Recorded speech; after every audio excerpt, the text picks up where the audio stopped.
Hello, everyone. This is Keith Stone with the Center for Hellenic Studies, and we're here for another installment of HeroesX Office Hours with Greg Nagy, with Janet, Aylin, and Sarah. And we're talking this week about Sophocles, two of the plays, Oedipus at Colonus and Oedipus Tyrannus, which correspond to hours 18 and 19 in Heroes' book.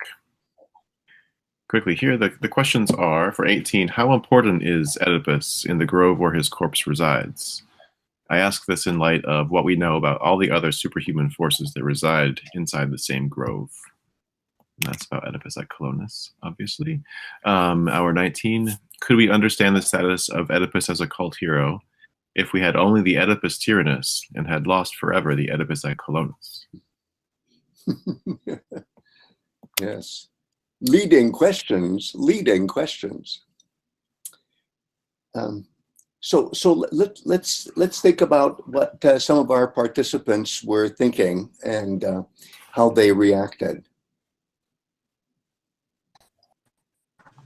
So I think one of the questions effectively that came up was, what are those other forces in the grove doing, and is there any overlap with what benefit Oedipus himself is going to bring? And for that matter, I would perhaps extend that question. Is there any overlap between the other forces that are already in the grove? Yes, it's such a busy place. There's so many otherworldly forces there, and it's a very perceptive observation. Surely there must be overlap. Can we go back to that wonderful word that was coined by German-speaking students of Greek religion, henotheism, as opposed to monotheism and polytheism, where it's sort of serial monotheism, serial preoccupation with the otherworldly force you're praying to. And you notice that I'm becoming more and more lax even than in the book, about using the term theos, translated God, as applied to heroes as well as to the Olympian gods, who are by and large immortal. They're not liable to death the way we humans, including heroes, are liable to death. And the reason I do that is that in some key passages, for example, when Pausanias describes how he is initiated into the hero cult of Trophonius, at climactic moments, it's okay to call a hero a theos, a god.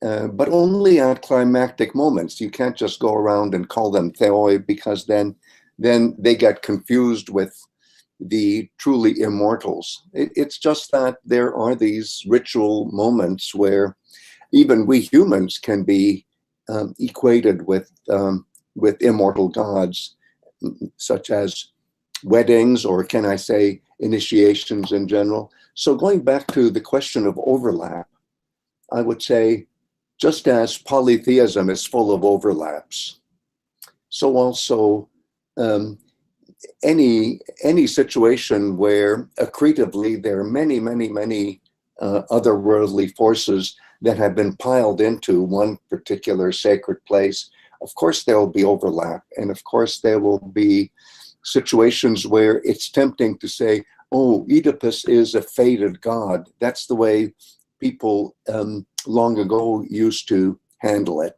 By long ago, I mean centuries ago, 2 centuries ago. Fated gods, even 1 century ago. Greg, could you elaborate on that term, fated god? Just briefly, I know I've heard it. Well, it's a very messy term, and I don't like it. I wouldn't be caught dead, using it. but the idea is that once upon a time there was a god, and then the god was not so much recognized as a god anymore, and so the god, the divinity, he or she is demoted to a hero. So that would be a fated god. Okay. And Keith, you and I might like to advertise what has just been posted in Classical Inquiries, which you so valiantly edit, where I have a little essay on one of these faded gods, Ariadne, who looks like a god in many ways, looks like a she divinity, but clearly dies in the myth. And I try to show how a myth ritual complex can actually integrate what seems to be an anomaly. But I haven't yet fully addressed this beautiful concern by the participant about overlap. So I'm saying you not only have a cult hero like Oedipus, who is worshipped there, you have an earlier cult hero who is Colonus himself. It took me forever to figure out that Colonus, even as represented by Sophocles in his Oedipus at Colonus, Colonus is not just the name of a place, it's the name of a hero who is supposedly the proto-hero, the proto-cult hero of the place. So even in terms of a myth ritual system that concentrates on Oedipus and his role as a cult hero who inhabits, who dwells in this place, even in this context, you have to make room for an earlier hero, Colonus. And then there are the gods. There's Poseidon. And who else? Who isn't there? There's Dionysus. And in that beautiful ode to Colonus, where in this choral passage, Sophocles is because that's where he's from, is described so lovingly. Why, there are dozens of otherworldly forces. You notice also that I never say anymore supernatural.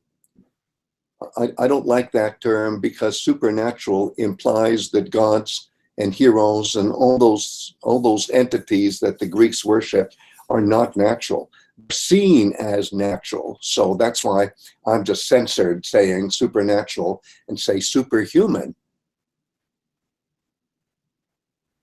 Yes, you also have Demeter and the Eumenides. Oh my God. Yes. And then it seems as if we have Demeter and Persephone together. We have the Furies, or shall we say a variation on the theme of Furies. And here's something else that's a little problematic. When it comes to overlaps, there's not only a process of overlapping at Colonus, there's a duplication between the cult of Oedipus at Colonus, which is a deme, an outlying district that belongs to Athens and is part of the concept of Athens writ large, which is the entire region of Attica dominated by one city, Athens. And then the cult of Oedipus at the cave of the Eumenides, at the foot of the Areopagus. Sarah and I, on the travel study program we participated in, remember, Sarah, when we went to the Areopagus, and at the base of the Areopagus, there's a big cave, and there you have the cave of the Eumenides. And as we know from Pausanias, Oedipus is worshipped there too as a cult hero. So, whoa, if you're being monotheistic, so to speak, how can you worship those two Oedipuses within the larger context of an Athenian myth ritual complex? Well, you have to do it one at a time. So there's overlap even for Oedipus and within the area controlled by Athens, which we call Attica, since there's the deme tradition, and then there's the central city tradition. Maybe it's time to move on to the next question, if Oedipus is troubling our discussion of the first one. Okay, let's escape this this very angry subject, because forces are interfering with our communication. Yeah, the second question, may I answer it myself first? if you asked Greg that question, Greg would say, no, I would never have dreamed that Oedipus Tyrannus has all of these subtexts concerning hero cults. And that's why when I try to work out in my own mind what Oedipus is, I like to start with participants by looking at Oedipus at Colonus first, even though it's a much later composition by Sophocles. Obviously, he's having a lot of retrospective thoughts about Oedipus himself. Also, in terms of the chronology, or can I call it the logic of the storytelling, I shouldn't say storytelling, of the myth. This part of the story, if you like to cram it into somehow one story, but you can't do that. But if you tried it, Oedipus at Colonus story would be at the end, obviously, and Oedipus Tyrannus would be somewhere 1/3 into it, since he's already been dealing with the Sphinx, et cetera, et cetera, et cetera. and so I say, if I didn't have the Oedipus at Colonus, I would probably not even require Oedipus Tyrannus for the course, for the project, I shouldn't say course. I would find something else. So one of the participants has been picking up on the role in the Oedipus at Colonus, the role of the corpse of Oedipus, and that it reminds me that some of the things that you have been saying in the project about, you know, that a hero needs to die first before he can become a cult hero, but also yes. that heroes mess up. And we in the Oedipus Yes. Tyrannus, we have a story about a hero messing up big time, but we have a piece of the puzzle missing. What's the gap between that and then the ritual that will then ultimately compensate for that? Oh, I love the way you say that, and in a way, in my treatment of the Oedipus figure in the book, where I finally get to Oedipus Tyrannus, I of course focus on the fact that something is wrong here. People are treating Oedipus as if he were already a cult hero, and he's not, in terms of the plot, in terms of the story as it is there. And in the sense that, well, he's certainly not dead. He certainly doesn't have a symbiotic relationship with Apollo, which would happen after he becomes a cult hero. Here, there's a rivalry that he doesn't even fully understand. And I love the way he says, as a good detective, I'm going to shed light on this problem.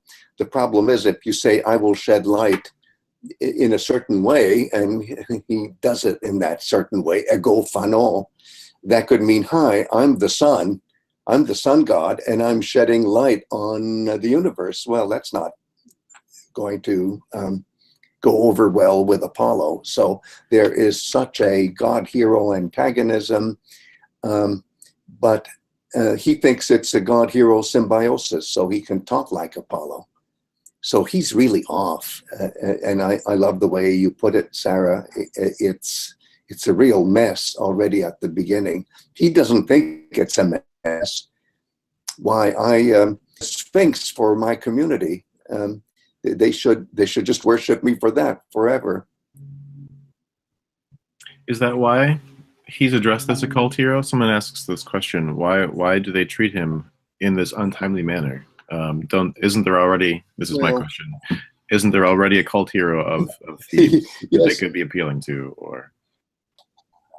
Well, I don't think even as great a deed as vanquishing the Sphinx wouldn't even by itself qualify a figure as a cult hero. The cult hero, in terms of the myth, simply has to die, and he's just not there. So that's like asking, should Heracles be worshipped as a cult hero because of the 12 labors? And I would say, no, not really, because all those labors count only after he's dead. And then he is a cult hero, but before he's dead, it's just unfinished business. Mm-hmm. Do we get any clues as to why the Thebans are worshiping Oedipus? already? I mean, it could just be their own mess up. I think they're just badly mistaken. They're just, yeah. You know, it's like, it's this timelessness of myth where participants in the myth, in a sense, already know what's supposed to happen, but if they say it at the wrong place, even that is bad. Mm-hmm. Yeah. There are many other situations like that where, in a sense, a quality of a hero is already predicted even before certain defining things happen to the hero. Like why is Odysseus in the Iliad described as suffering many woes because of his travels? He hasn't traveled the way he will travel in the Odyssey yet. At least that's the logic of the immediate context. Say it again? Yes, but could it come also from the way Oedipus is acting? Maybe he's acting as, you know, he wants people to treat him as a god. So maybe it's coming from Oedipus himself in the way he acts when he is the king of Thebes. So that could be. I mean, we know that he's competing with Apollo in his words. yes. So. Oh yeah. Yeah. May I say something as well? Oh yeah, Yes, go ahead. Yeah, I was also thinking the other side, the people yes, polluting, people's pollution. They are treating him like a god, and king as king, he bears this pollution, and he has to be, his cleansing will also help the community. Oh yes, oh yes. Yes, and you're right that the pollution is already in place. And so I bet that really confuses the people of Oedipus. And mind you, these people will eventually be abandoned, right? Or at least if we follow the logic of the Oedipus at Colonus, Oedipus eventually rejects his own people in Thebes and adopts the people of Athens.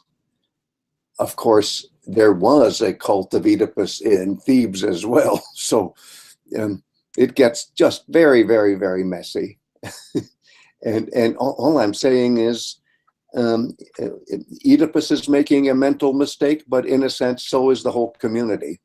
And maybe that's part of the pollution. I think maybe that's, and I guess that's the point, dear Janet, that you're making, is everything is messed up already. So that's why the Seiji Ozawa production, which was directed by Julie Tamer of Oedipus Tyrannus. This is, of course, Stravinsky's music, and it's an operatic rethinking of Oedipus Tyrannus. In that, everybody looks like corpses. The people of Thebes are just moldering away on stage. It's pretty ghastly. It's like the city of the dead. They really are like zombies. Yes, yes. So it's a zombie city, you could say. So of course they don't say things right. Of course he doesn't say things right. That's interesting because they ask to be resurrected. Oh yes, yes. But yes, because to begin with, they're not resurrected in the right way. They're they're undead zombies. Yeah, and they're sterile, and there's no vegetation. Help! Help! Help! And that's such a contrast to what we see in the Colonus precinct, sacred precinct, which you have all that beautiful vegetation, that gorgeous passage. It's so beautiful. Without that particular drama, you mentioned that there was a cult of Oedipus at Thebes. So they must have been able to imagine a cult of Oedipus without this drama. Maybe they had some other equivalent, who knows, but exactly. Athenian drama, it's through an Athenian lens, isn't it? Yeah, so this is all subverting the rituals of other cities. That's what Athenian state theater tends to do. The state poets will use the myths of other cities, but they will certainly not validate the rituals behind those myths as those rituals are practiced in those other cities.